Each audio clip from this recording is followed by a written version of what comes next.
Hey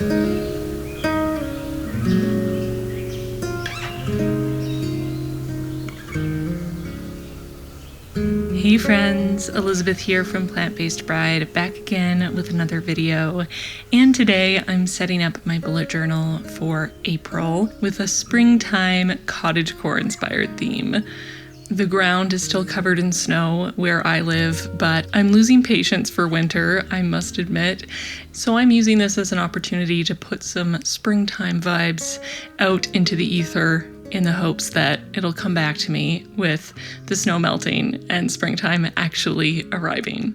This month I'm going for a slightly different art style, very heavily inspired by a wonderfully talented creator that I've followed on Instagram for quite a long time now. Leela Journals. I'll have her Instagram page linked in the description box. You can go check out all of her incredible spreads. She also has a shop. She's very, very talented. And I just absolutely adore her very soft, gentle color palettes and sort of light, sketchy art style.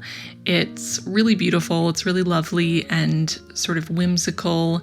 And as I was trying to pick a theme for April and I started to sort of hone in on a cottagecore sort of theme, I kept coming back to the thought that it would look so cute with that light, dainty, soft art style. So this is me trying my hand at it. As always, I've already sketched all these spreads ahead of time, so I'm going to be jumping in right away with inking using my Secura Microns in a couple different sizes. And once that ink layer is dry, I'll go in and add color and some other little details. Starting with my quote page and cover page, the quote I chose this month is from The Blue Castle by L.M. Montgomery. I love this book. I highly recommend it. And one of my favorite things about this book is how beautiful the descriptions of the Canadian landscape are. L.M. Montgomery is so talented at nature writing, at descriptions of the leaves changing on the trees and the wind and light shimmering on the water. It's just such a treat to read. So I had a hard time, but I ended up choosing one quote from the book to use for this theme. And that quote was, "Then the immortal heart of the woods will beat against ours, and its subtle life will steal into our veins and make us its own forever, so that no matter where we go or how widely we wander, we shall yet be drawn back to the forest to find our most enduring kinship." Just so beautiful. It's quite a long quote, but I just couldn't cut it down. I loved the whole thing so much. I'm also creating a very basic frame around the quote with some leaves on the corner for a little bit of interest. And I'm trying Leela Journal's technique of outlining things with dashed lines. That's something that she does very often in her spreads, and it really adds to that soft, sketchy, delicate feeling that I really love about her work. For the frame, I used my 02 micron, and for the quote itself, I used my thinnest micron, which is the 003.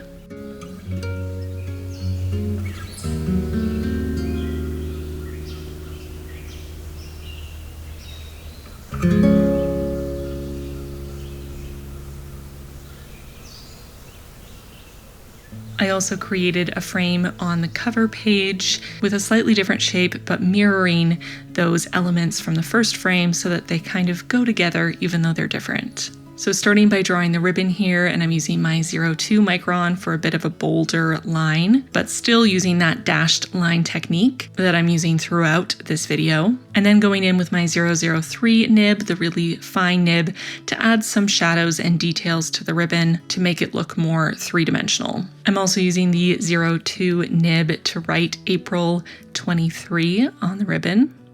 Now moving on to the basket itself, and I'm using that finest nib and the dashed line technique to get a really light, sketchy outline, and then starting to go in with some of the details. So adding some different shapes of woven bits for different parts of the basket, crisscrossing along the lip of the basket, and then vertical lines along the bottom half of the basket, going back in to add tiny little semicircles all the way down each of those columns of the basket to really give that woven appearance. I'm also adding some diagonal lines all the way up and over the handle. I'm also darkening the edges of the basket and sort of under the lip of the basket a little bit to give it a bit more dimension. I'm going to do more of this later, but I'm always thinking about what areas of a drawing I can darken a little bit to make something look a little bit more three-dimensional and realistic. Once I have the basket sketched in, I'm moving on to the flowers, and I did a super loose sketch of these flowers. I just kind of quickly jotted them down with a pretty blunt pencil just to get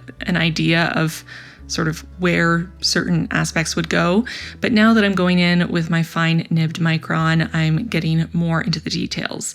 But even though I'm being more detailed now, I'm still doing these pretty quickly and loosely. They're very tiny, and again, I'm trying to emulate that sort of sketchy, loose, dainty, soft vibe that Leela Journals captures so perfectly in her work.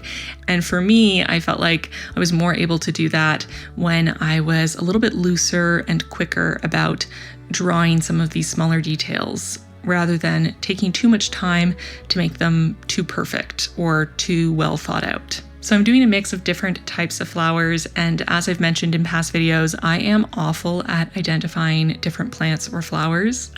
I love plants and flowers, but I cannot remember what they're called for the life of me. So I don't know what kinds of flowers these are. I just tried to include some different shapes for variety so that it looks like it's a basket of wildflowers instead of being a basket of all one type of flower. I felt like that really added to the cottagecore springtime feeling. The only flower that I know for sure what kind it is are the roses. I did draw a couple roses, and those are really fun to do, especially drawing them so quickly, just starting with a quick little swirl and then loosely adding in the base shape of the head of the rose and adding a couple wrapping around petals with just some swoopy lines. Super quick and easy, but I was really happy with how they turned out. I'm also starting to add in some greenery. I definitely wanted to have some little sprigs, some leaves that were hanging out of the edge of the basket, again, for a little bit more dimension, for that wild and free vibe. I also added some clusters of smaller flowers, and because they're even smaller than the already small flowers I've drawn, they're even less detailed, really just a wobbly circle with a darker dot in the center. And I just kept going around the basket, adding different types of flowers, trying to spread them out so that it looked random. And once the basket was getting more filled in, I just started adding some simple sort of squiggly loop-de-loops in between the flowers just to fill in the space. Once I had the basket full, I started adding a couple more details to the basket itself, and then added a bunch of little sparkles around the basket. This is another element that I love from Leela Journals spreads. She's always adding little sparkles and moons and butterflies and things to her artwork, and it just adds, again, so much to that whimsical, delicate, lovely feeling that her spreads evoke. I let the ink fully dry before grabbing my Tombow dual brush pens. I haven't used my Tombows for a bullet journal video for a while, so it was fun to pull them out. As always, all the supplies I'm using in this video will be linked down below, so you can find the exact shades of Tombows that I used for this setup in the description box. Going in with a brown for the basket, I'm starting with a light layer and then going back in and adding one more light layer to every other column of the basket to have slight variation between each of those, just to make it a little bit more distinct, again, to give it a bit more dimension and to make it look a little more irregular and woven. I'm also going over areas that would be in shadow with another light layer, once again, to add more dimension. Moving on to the flowers, I'm using a combination of soft green, soft pink, soft yellow, and a slightly darker corally pink to add a little bit more contrast.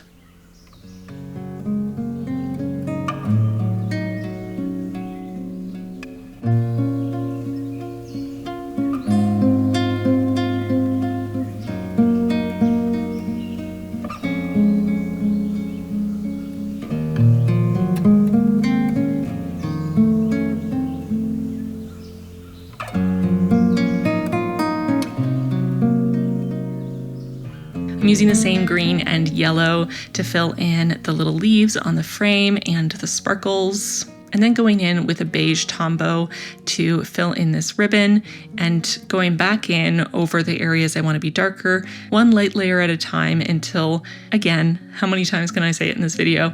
It has a little bit more dimension. Now it's time for the final details on this cover page. I'm just adding some pieces of washi tape in a variety of neutral shades and using that same beige Tombow to create a little grid background behind the basket. You'll see later in this video I come back to change this grid into more of a gingham pattern, which I felt fit with the vibe of the spread a little bit more. But for now, I'm switching back to the quote page and adding color here as well. Green to the leaves and yellow to the little sparkles, and of course adding some washi tape as well. Once I had all of that done, I felt like something was missing. Maybe it's just because I'm used to making outlines or frames on spreads a little darker and bolder. I felt like the frames were kind of disappearing, so I wanted to make them pop a little, draw a little more attention to the frames. So I decided to use that same beige Tombow. It's the 990 Tombow, it's my favorite, just to add a little bit of color to the frame. Very soft, very light, but just enough to make it pop out a little bit more from the page. And with that, my quote page and cover page are finished, except for that little change that I'll come back to do on the cover page a little later in this video. So now it's time to flip over to the next spread, which is going to be my monthly calendar. And I'm sticking to the same sort of tiny boxes calendar spread that I've used since the beginning of the year.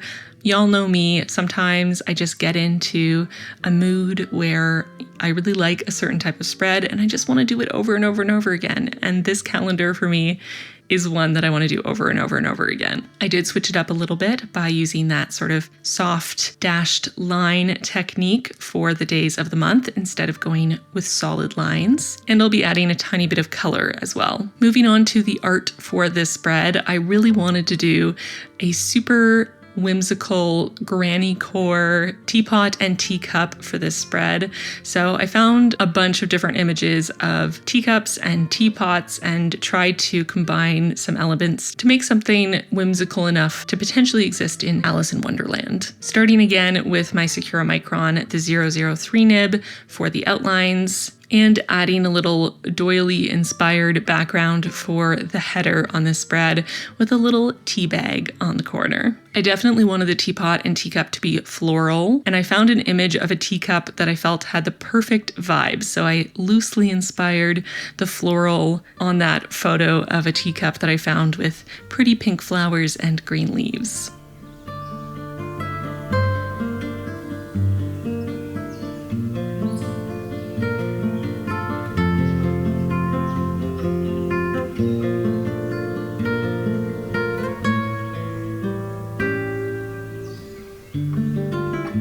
Once I had the basics finished, I wanted to start adding some color. So my initial dream was for the teapot, teacup, and saucers to be white with pink and green on the flowers and leaves, but I wanted them to pop out a little bit more from the background. So I decided to use that same beige Tombow 990 to add some shadows and details to certain areas of the teapot, teacup, and saucers so that they still come across as being white generally, or maybe a cream color, but they separate a little bit from the white background. I'm using the same combo of soft pink, dark coral pink, and green for the floral motif. I also did my best to draw a stream of tea being poured from the teapot to the teacup. I will admit it was very difficult, and I wish I had a brown in between the two colors here. I started with the 990. It didn't feel dark enough to look like tea, so I went in with the next darkest brown I had, which is 977, and it's just so much darker, and I wish it was a little bit lighter so that it kind of complemented that really soft, gentle, almost pastel color palette a little bit better, and so that you could see the line work a little more clearly. But sadly, it was the only option I had. I had no browns in between these two, so I did my best. I'm doing the same thing, adding beige shadows and details to the cup and saucers, and of course, adding some pink and green to the floral motifs. I also decided to use the same beige for the little doily background for April. And my initial thought was to do a grid background behind April, but once I did it, it just didn't feel quite enough. It didn't feel dark enough. And on a whim, I decided to add some thicker lines in between all my thin grid lines to make it look a little bit more like a gingham. And I loved how that turned out. I thought it looked so sweet, so whimsical.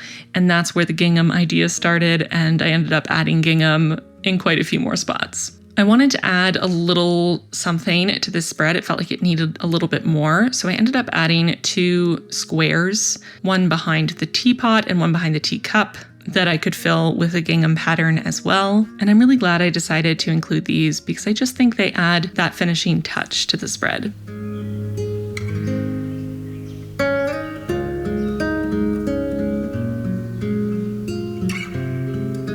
I also, of course, added 5 million little yellow sparkles everywhere and a little bit of beige along the top of each day of my calendar to tie it in with the rest of the spread. And for finishing touches, a little bit of washi tape. Once I was happy with my monthly calendar, I decided to go back to the cover page and change this grid into gingham. And hopefully you agree with me that that was the right call. I just love the cute little gingham pattern in the soft beige.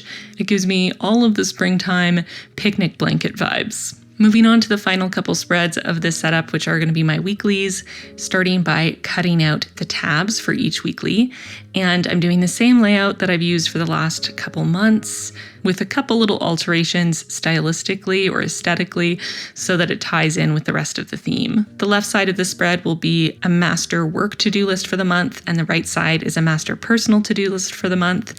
And then in the center portion, I have sections for each day of the week for my daily tasks or schedule or appointments, and one area for priority tasks for the week that maybe aren't day specific, or maybe I just want to reiterate them, put them here to remind myself that they need to get done this week. This is where they go. Since I typically have far fewer personal tasks than work tasks, I decided to add my final little doodle at the bottom of the personal task section, and I decided to go with some tall rain boots stuffed full of wildflowers. Again, as you can see, I started with a loose sketch, but as I went in, I just kept adding different types of flowers and leaves in different areas based on what I felt it needed. I tried to add a little bit of width and height and some different shapes and textures, or the appearance of different textures, again, to give more of a wildflower vibe, so it didn't look too uniform or symmetrical.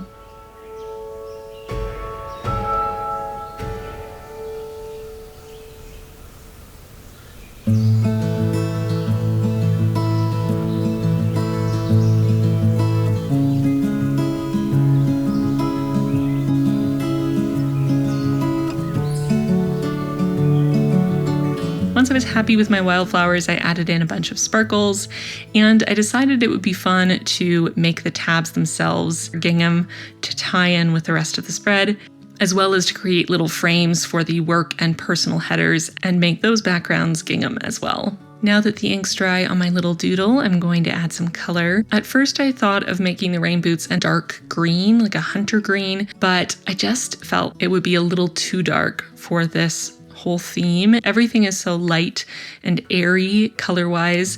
I didn't want them to be too dark and overpowering. So instead, I decided to go with a really bright, sunny yellow, and then to use the same colors for the wildflowers that I did in the initial wildflower basket drawing. So the same green, the same soft yellow and pink, and then that darker corally pink. I added a touch of beige over the days of the week on the weekly just to add a tiny bit of color to the center of the spread, and then added the final touches of some pieces of washi tape in the lower left-hand corner just to balance out the spread a little bit, and added a couple more sparkles.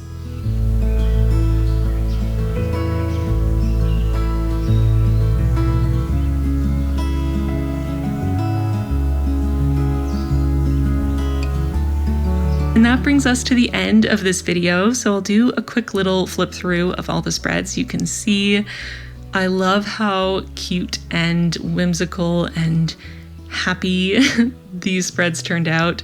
They feel so cozy and springtime-like, which is exactly what I wanted. Definitely check out Leela Journals if you don't already follow her. She's so talented, and if you like the vibe of this setup, you're going to absolutely adore everything she does because she is the queen of these super whimsical, lovely, soft spreads. Today's video is kindly sponsored by my patrons, who rock. I am very behind on thanking new patrons, so in this video I will attempt to thank all of the new patrons who have joined the squad since the start of 2023. If I've missed anyone at the end of 2022, please let me know so I can make sure to get to you. But without further ado, thank you to our newest patrons: Keegan, Cheska, Jess, Ministar, Vitondo, Rachel, Catherine, Kayla, Haley, Courtney, Merjam, Kate, Lindsay, Sing Cosplay, Deborah, Zoe, Katerina, Nancy, Christine, Kelly, Claire, Regina, Erica, Ceylon, Stitchy Renee, Larissa, Taylor, Meadow, Lori, Eve, Hansi, Kathy, Rennie, Melinda, Yenta, Candy, Ashley, Caitlin, Mathilde, Amanda, Erin, Annie, Genevieve, Rosie, Janae, Anya, Julie, Cindy, Sarah in Spain, Jen, and Sammy.